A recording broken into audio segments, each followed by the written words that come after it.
Il percorso di visita della Reggia dei Gonzaga si arricchisce di 3 importanti dipinti del Seicento provenienti dalla chiesa di San Maurizio in via Chiassi. Chiusa al pubblico in seguito al terremoto del 2012, la chiesa è attualmente interessata da lavori di restauro conservativo a cura della soprintendenza. Il 10 settembre 2014 numerose opere d'arte che la ornavano sono state depositate in Palazzo Ducale per metterle al sicuro da possibili danni.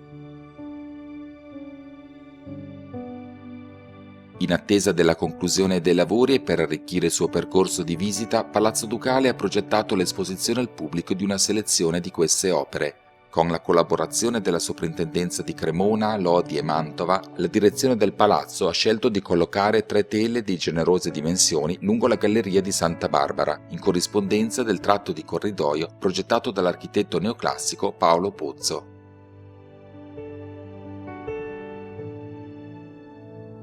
Le 3 tele esposte, valorizzate da un nuovo impianto di illuminazione, sono importanti prodotti dell'arte bolognese del Seicento e dimostrazione della fortuna della pittura felsinea nel Mantovano.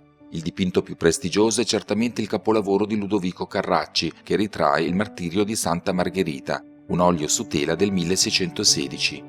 Le altre 2 opere sono quella di Lucio Massari, un olio su tela del 1620 che raffigura Santa Margherita nell'acqua bollente, ed il dipinto attribuito al bolognese Tommaso Gazzini, realizzato nel 1669 ed intitolato Ritrovamento della Croce.